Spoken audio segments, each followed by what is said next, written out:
ఆంధ్రప్రదేశ్ రాష్ట్ర కేబినెట్ సమావేశంలో గౌరవ ముఖ్యమంత్రి గారి అధ్యక్షతన రాష్ట్రానికి సంబంధించిన అనేక అంశాలపైన లోతుగా చర్చించుకొని నిర్ణయాలు తీసుకోవడం జరిగింది. ముందుగా పౌర సరఫరాల శాఖకు సంబంధించిన ముఖ్యమైన అంశం, ఆ అంశం గురించి నేను ప్రస్తావించిన తర్వాత గౌరవ మంత్రివర్యులు పార్థసారథి గారు కేబినెట్ సమావేశం గురించి ఆయన వివరిస్తారు. సో ఈరోజు రాష్ట్ర ప్రభుత్వం తరఫున కేబినెట్లో మంత్రులందరం కూడా చర్చించి గతంలో ఉన్న పీడిఎస్ రైస్ పంపిణీ వ్యవస్థ ఏదైతే ఫేర్ ప్రైస్ షాపుల ద్వారా రాష్ట్ర వ్యాప్తంగా 29,000 షాపుల్లో ప్రతి నెల 1వ తారీఖు నుంచి 15వ తారీఖు వరకు ఉదయం నుంచి రాత్రి వరకు ప్రజలకి అందుబాటులో ఉండి సరుకులు సరఫరా చేసే వ్యవస్థని కుట్రపూరితంగా గత వైఎస్ఆర్సీపీ ప్రభుత్వం రాష్ట్రానికి అపార నష్టం కలిగిస్తూ వినియోగదారులు కూడా కనివిని ఎరగని రీతిలో ఇబ్బందికరమైన పరిస్థితులు తీసుకొచ్చారు. ఈ 9,260 MDU వ్యాన్లు ఏర్పాటు చేయడానికి కోసం 1,860 కోట్ల రూపాయలు ప్రజాధనాన్ని దుర్వినియోగం చేశారు. ట్రయల్ ప్రాజెక్టుగా ఇంటింటికి మేము డోర్ డెలివరీ చేస్తామని పెద్ద పెద్ద మాటలు చెప్పినవారు ఆ ట్రయల్ ప్రాజెక్టు కోసం, పైలట్ ప్రాజెక్ట్ కోసం మరొక 200 కోట్ల రూపాయలు వెచ్చించారు. చివరికి అంతిమంగా వినియోగదారుడికి చెప్పుకోలేని సమస్యలు, ఇంటింటికి ఎక్కడ కూడా డోర్ డెలివరీ జరగలేదు. ప్రతి వీధికి వచ్చి అది కూడా ఆ ఆపరేటర్కి ఏ విధంగా అనుకూలంగా ఉందో ఆ సమయానికే వచ్చి ఉన్నంతసేపు ఉండి వెళ్ళిపోయే పరిస్థితి ప్రతి ఒక్కరం కూడా మనం చూస్తూనే ఉన్నాం. మనకి ప్రజల్లో తిరుగుతున్నప్పుడు ఈ సమస్యలపైన వాళ్ళు ఎంతో ఆందోళన చెందుతూ మన దృష్టికి తీసుకొచ్చారు.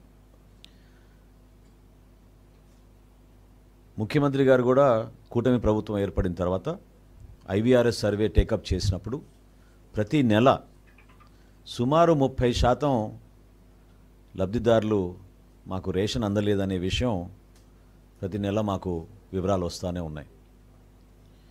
ఈ నేపథ్యంలో పౌర సరఫరాల శాఖ నుంచి మేము అసలు రైస్ స్మగ్లింగ్ ఏ విధంగా జరుగుతోంది, రాష్ట్ర వ్యాప్తంగా మేము అనేక ప్రాంతాల్లో తనిఖీలు చేసి పీడిఎస్ రైస్ స్మగ్లింగ్ డైవర్షన్ అనే కోణం నుంచి చూసినప్పుడు మాకు అర్థమైంది ఈ వ్యవస్థలో ముఖ్య పాత్ర పోషించింది ఈ వ్యాన్ల వ్యవస్థ తీసుకొచ్చిన తర్వాత. అంటే జవాబుదారితనం లేదు, ఒక స్పష్టత లేదు, సరుకులు తీసుకునేటి ఎవరెటు వెళ్ళిపోతున్నారో ఎవరికి తెలియని పరిస్థితి. అకౌంటబిలిటీ అనేది గతంలో ఫేర్ ప్రైస్ షాప్స్లో చాలా స్పష్టంగా ఉండేది.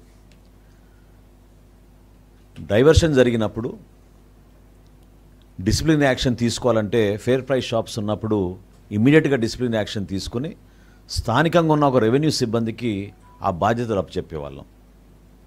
ఇప్పుడు ఈ వ్యాన్ ఆపరేటర్లు వచ్చిన తర్వాత దాదాపు 288 కేసులు బుక్ చేశాం. వందల సంఖ్యలో క్రిమినల్ కేసెస్ ఉన్నాయి వీళ్ళపైన. వీరిని నియంత్రించే పరిస్థితి లేదు.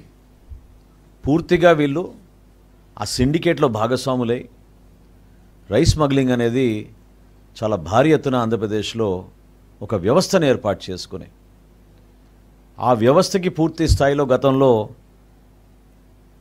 ఏర్పాటు చేయడమే కాదు, ఒక గ్రీన్ ఛానల్ ఏర్పాటు చేసి రైస్ డైవర్షన్ అనేది చాలా లోతుగా వెళ్ళిపోయిన ప్రక్రియ. ఈ 29,000 ఫేర్ ప్రైస్ షాప్స్కి బదులు 9,260 MDU వ్యాన్లు ఏర్పాటు చేస్తే చాలా ప్రాంతాల్లో అసలు మేము ఈ రోజుకి కూడా అందించలేకపోతున్నాం. ఆశ్చర్యం ఏంటంటే 3వ రోజు కల్లా 93% రేషన్ మేము సప్లై చేసామని చెప్పి రిపోర్ట్లు పంపిస్తారు. సాధ్యం కాని పని. కానీ కేవలం డైవర్షన్ కోసం ఉపయోగించుకుంటూ దొంగ లెక్కలు చూపించి వీళ్ళు చేసిన అరాచకం మామూలు విషయం కాదు.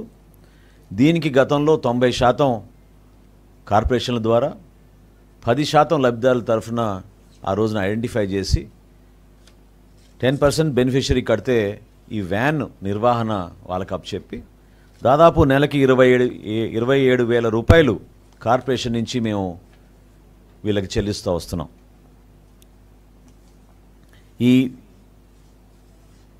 వేకెన్సీస్ కూడా సుమారు 570 వ్యాన్లు ఈ రోజుకి కూడా మాకు దాని గురించి పూర్తి సమాచారం లేదు. ఎవరైతే పాపం ఎదురు చూస్తున్నారో రేషన్ వాళ్ళకి ఆ సమయానికి అందదు.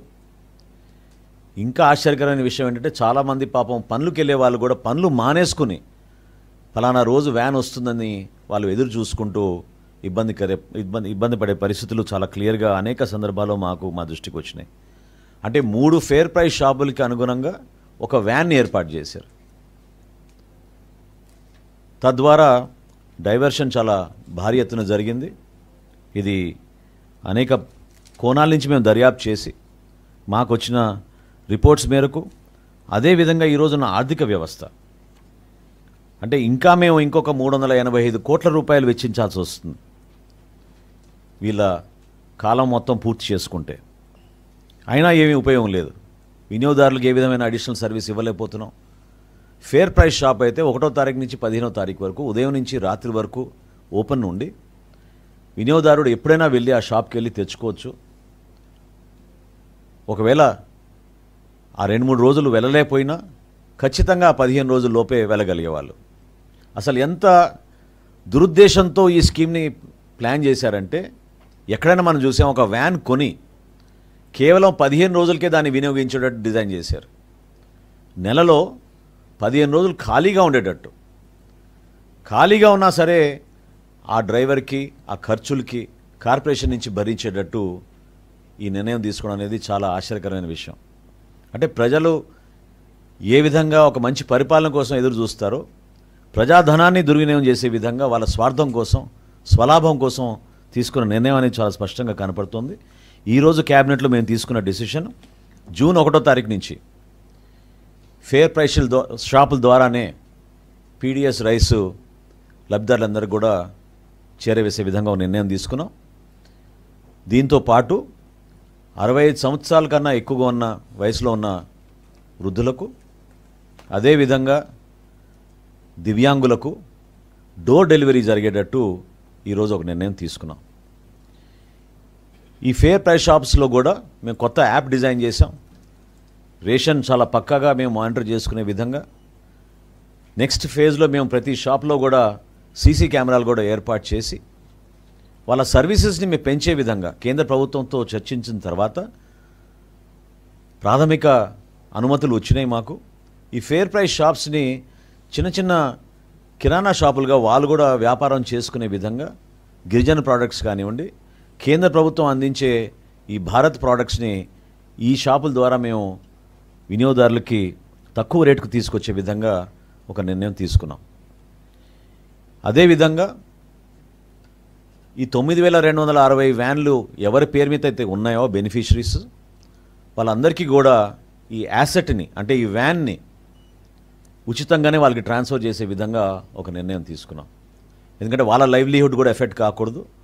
వాళ్ళు ఈ వ్యాన్స్ని ఉపయోగించుకుని వాళ్ళు కూడా గూడ్స్ డెలివరీయో లేకపోతే ఇంకో దానికో ఈ వ్యాన్ని ఉపయోగించుకునే విధంగా ఆ బెనిఫిషరీస్కే ఈ 5 కార్పొరేషన్లు SC corporation, ST corporation, BC corporation, EBC corporation, అదేవిధంగా minority Muslim and Christian finance కార్పొరేషన్కి ఈ యాసెట్స్ మేము ట్రాన్స్ఫర్ ఆటోమేటిక్గా జరిగిపోయినప్పుడు వాళ్ళ దగ్గర నుంచి ఆ బెనిఫిషరీస్కి ఎవరైతే 10% కట్టారో ఇనీషియల్గా వాళ్ళందరికీ కూడా ఈ వ్యాన్లు మళ్ళీ తిరిగి ఇచ్చేటట్టు ఉచితంగా రాష్ట్ర ప్రభుత్వం నుంచి ఆ నిర్ణయం తీసుకుని ఇంతటితో ఈ పీడిఎస్ రైస్ ఉక్కుపాదంతో కూటమి ప్రభుత్వం తీసుకున్న నిర్ణయాలు మనం ముందు తీసుకెళ్తున్న తరుణంలో ఈ పర్టికులర్ నిర్ణయం ఖచ్చితంగా దానికి దోహదపడుతుందని మేము భావిస్తున్నాం.